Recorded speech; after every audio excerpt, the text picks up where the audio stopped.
¿Va a entrar Estados Unidos en impago?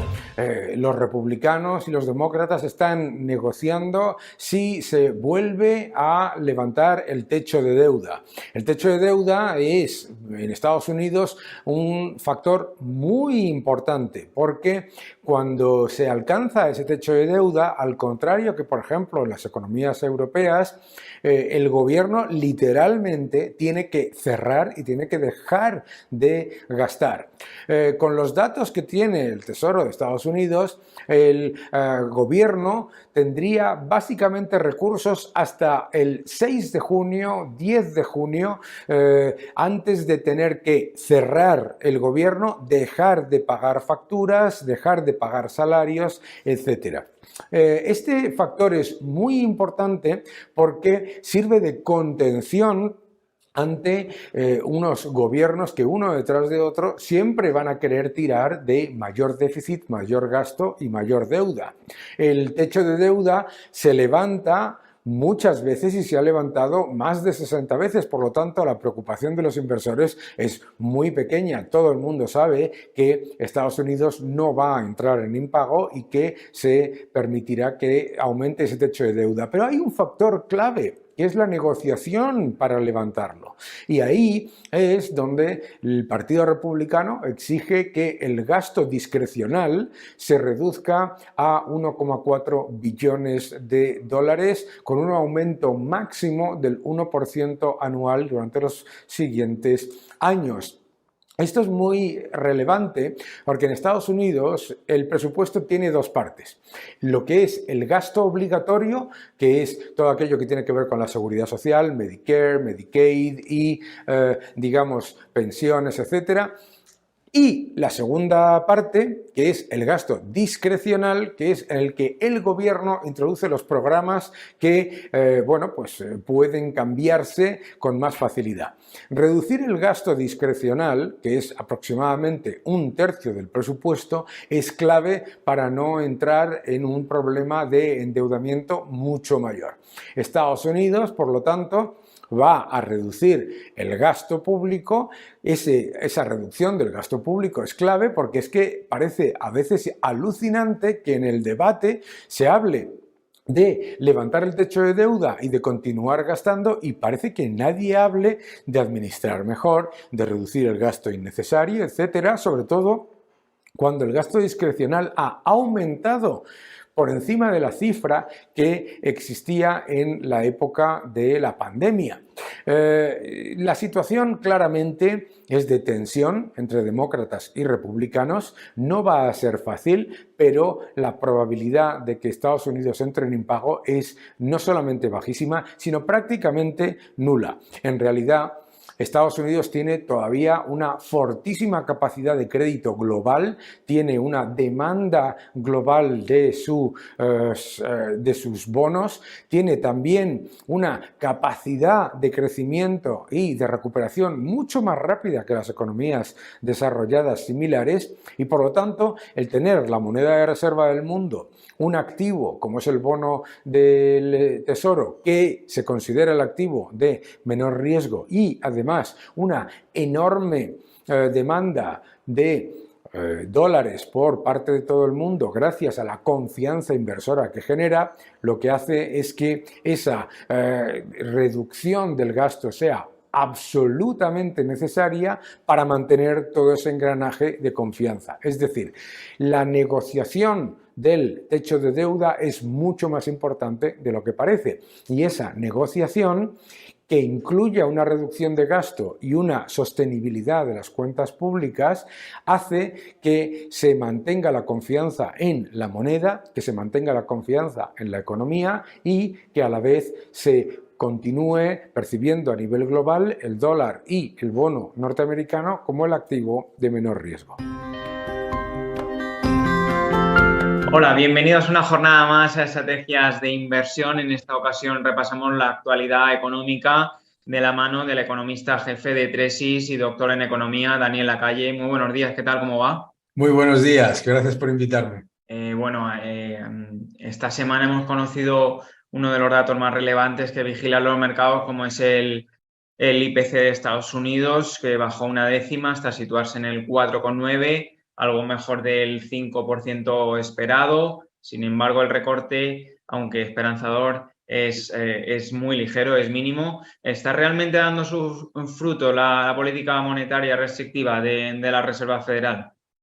Bueno, la política restrictiva está dando sus frutos. Claro, lo que no puede hacer es milagros, porque cuando un agente económico que pesa prácticamente el 50% del PIB, como es el Estado, continúa gastando muchísimo más y aumentando el endeudamiento y el déficit, obviamente el impacto sobre la inflación de los agregados monetarios pues, es menor, ¿no? Entonces yo creo que la Reserva Federal ha conseguido algo muy importante, ¿no? O sea, si miramos la realidad del mercado de materias primas, el mercado de materias primas, en el momento en el que la Reserva Federal empieza a subir los tipos y a restringir la cantidad de dinero, las materias primas principales de todo el mundo se han dado la vuelta y están cotizando en negativo a pesar de recortes de producción, a pesar de aumento de demanda de China y otros factores. Por lo tanto, el factor monetario que afecta a las materias primas claramente ha tenido un impacto muy evidente de mejora en el proceso de contención de la inflación, pero la Reserva Federal no puede hacer milagros. Para bajar la inflación hay que reducir el gasto público, aumentar los tipos y reducir la cantidad de dinero. La Reserva Federal no puede bajar el gasto público. Entonces, el gran problema de la contracción monetaria que estamos viviendo ahora es que está recayendo completamente sobre el tejido productivo. Las subidas de tipos y la contracción de dinero están redundando en una contracción de crédito al sector productivo y eso obviamente pues tiene efectos negativos a medio plazo, pero vamos, la Reserva Federal está haciendo lo que debe hacer y lo está haciendo todo lo bien que puede hacer con las herramientas que tiene, claro. Los inversores están muy centrados en todos los movimientos que hagan los bancos centrales. ¿Atisba alguna pausa en la subida de tipos de interés en lo que va de año? Bueno, yo creo que el Banco Central Europeo ya está dando señales de que a lo mejor las subidas de tipos no paran en julio. Parecía el otro día en Bloomberg los mensajes de algunos miembros del Banco Central Europeo que decían, cuidado, que la inflación está muy elevada. En el caso de Estados Unidos, la inflación subyacente sigue muy elevada. En el caso de Europa también. Por lo tanto, incluso podrían subir los tipos otra vez, además de julio, ¿de acuerdo? Yo creo que en general el inversor debe estar más bien posicionado a que los bancos centrales de cambiar lo que han dicho es probablemente al alza de tipos, no a la bajada, ¿no? Yo creo que probablemente el escenario con el que nosotros trabajamos es con que subirán los tipos una o dos veces más, eso ya no lo sé, y luego los mantendrán. La idea de que luego los van a bajar rápidamente, como tiene estimado alguna parte del consenso, me parece como mínimo debatible, ¿verdad? Los bancos centrales, la mayoría tienen el objetivo de inflación en torno al 2%. En el pasado, ahora no mucho, se ha hablado también de ajustar ese objetivo, de pasarlo un poquito más alto. ¿Cómo lo ve este objetivo de que se ajuste al alza? Bueno, yo le diría a la gente, como ve usted, empobrecerse un 1% adicional cada año. La inflación es la pérdida del poder adquisitivo de la moneda y pasar de un 2% a un 3% o un 4% anual es una monstruosidad en acumulativo. Es una monstruosidad, es una locura el que siquiera se esté planteando. Y desde luego es mucho más peligroso que se plantee que tener un objetivo de una inflación del 4% sea algo aceptable cuando una inflación del 2% anual ya en sí misma es una importantísima reducción del poder adquisitivo. Recordemos que estamos recibiendo todos los días mensajes en los medios de comunicación de Los salarios desde 2008 han perdido un 15, un 20% de poder adquisitivo y la gente parece como que eso viniese de la nada. Eso viene de una política monetaria ultra expansiva.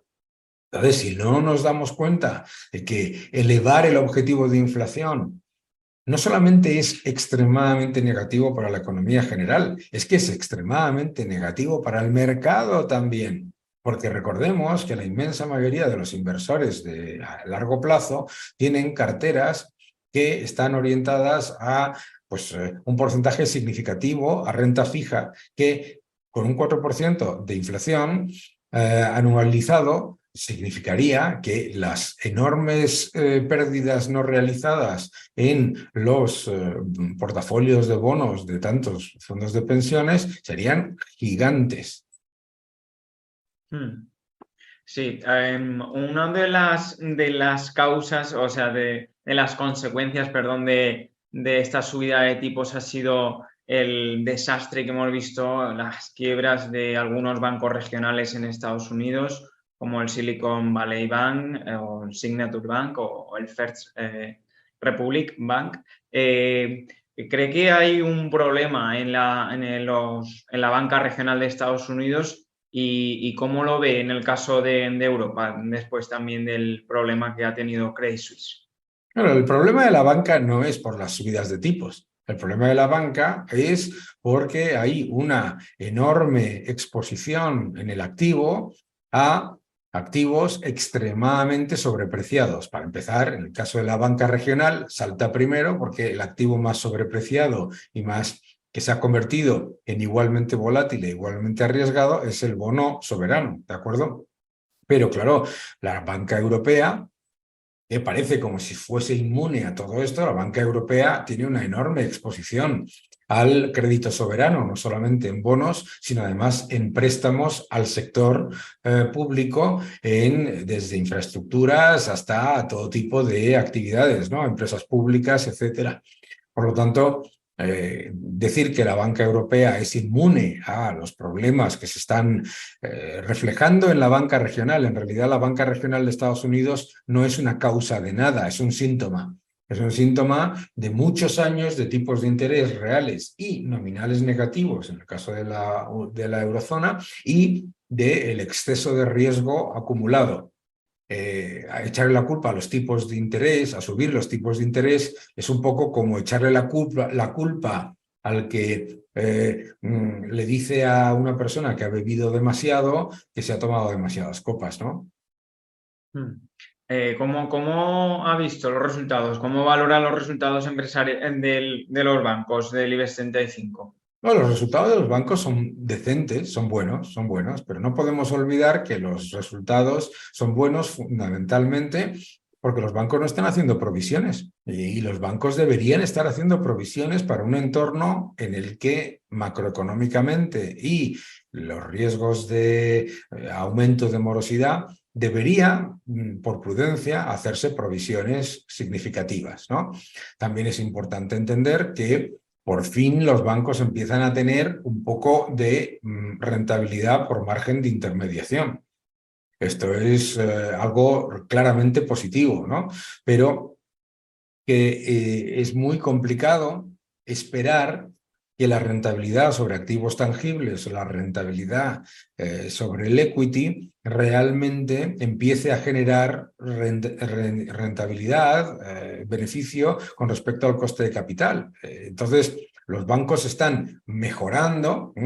Los resultados de los bancos españoles son relativamente positivos, pero no son resultados que podamos tildar de históricos ni magníficos, por supuesto. Son bancos que están todavía en un proceso de recuperación tras años de tipos negativos, ¿no?